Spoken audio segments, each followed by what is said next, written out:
was born in Petersburg, and when I was 18, I left to America.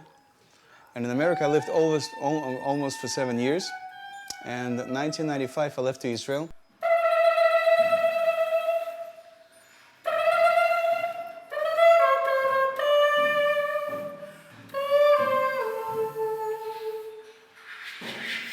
After we tried to leave the country, I was playing on cello before that, but it wasn't so much interesting to me. I mean, I like the instrument, but like it's not. So I really, really wanted drums.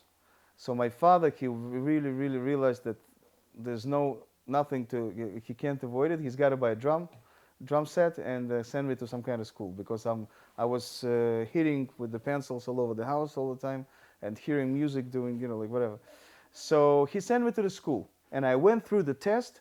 And the teacher told me, okay, go to the principal. She's going to enroll you. I went. She says, you brought him for piano? My brother says, no, a drum set. He says, you got to be joking. You can't see him behind the drum.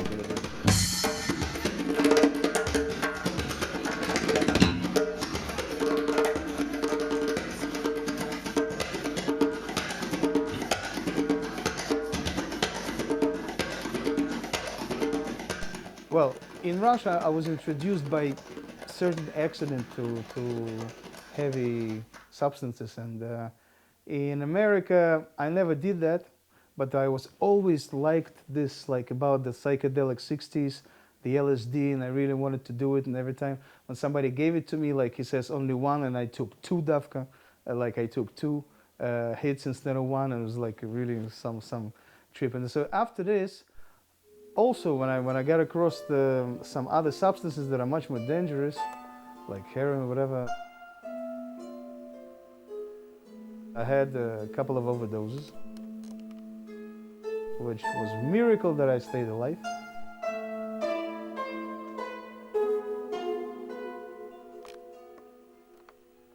And one day, I had like an explosion in my head, like, I'm leaving to Israel. I'm going to tell everybody that I'm just going for 2 weeks, but for real, I'm going to go forever.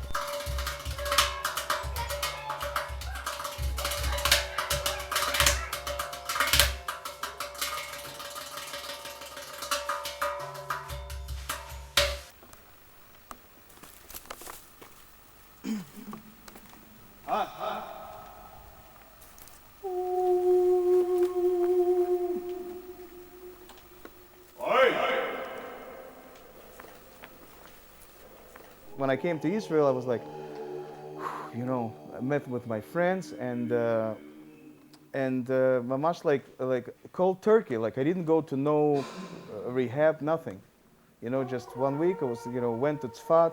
Tzfat is like a healing place, like a huge, everybody. Wow, Mike came. My friend Mike came. Like they talk about me. Like this is my best friend from Petersburg. We're gonna make a band, and so this and that. I was like, from having sometimes playing music once in a blue moon, all of a sudden, every day, every night now was a jam session.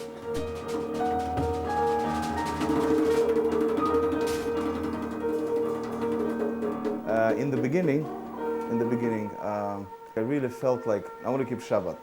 I want to keep Shabbos, okay? And the first time I ever did it, we rented a house in the north, and about 20 meters from us, there was a Beit Chabad. We didn't know. We just saw some really happy dudes, kova, with the hat and the beard. But then I find out you can't shut off or on anything electronic. I can't be without my CD, man. This is like ridiculous. So I figured out what I'm gonna do. I put a CD, put it into loop, and I put this disc of Nusrat Fateh Ali Khan. It's this singer from Pakistan. So I really loved this specific disc that's called Must. Okay, so I put it on. So, and I figured then I don't have to shut it off. It will be the whole Shabbat, okay? After second time, I was like, wow, that's a really good idea. Okay, so we'd sang some songs, drank some wine, whatever. Let's do halas, okay? When it was like fifth time around, I was like, I wish I could shut it down already. I don't like it anymore. I mean, this Nusrat, he's good, but there's limits. So I can't shut it off. It was annoying the heck out of me the whole Shabbat. I was like, man, I just, then we figured let's cover the speaker with some kind of coat, it's just,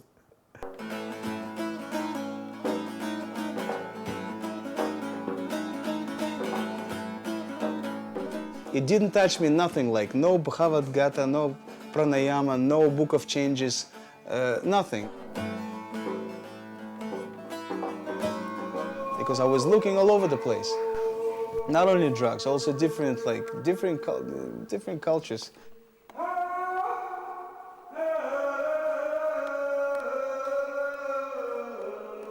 The only thing that touched my soul is when I first saw a book of the first Lubavitcher Rebbe in Hebrew and in Russian, and I read this much, and I felt that's what I was looking for.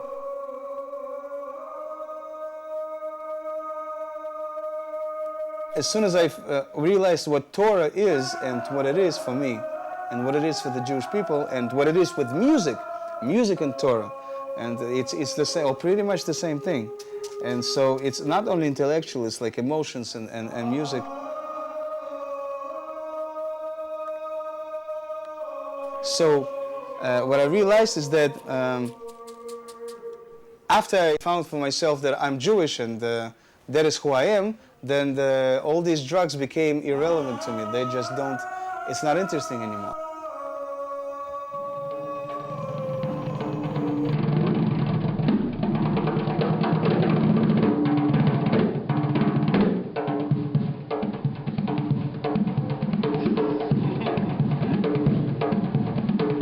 What I realize now is that I'm not going to change it for anything else.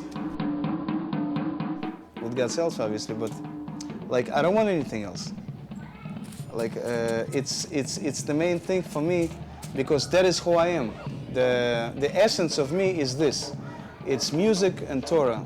And because I'm Jewish, I can't be anybody else. It connects me to my childhood when I didn't need any drugs to get inspired. I didn't need any religion to get inspired. I just loved music when I was 5, when I was 6, when I was 10, when I was 12, when I was 15 even, And so this gets me back as like, it's already there, it's me, that's who I am, So with God's help, this is obviously, this is what's supposed to feed my family. Like, this is what I gotta do, because this is what I could do the best.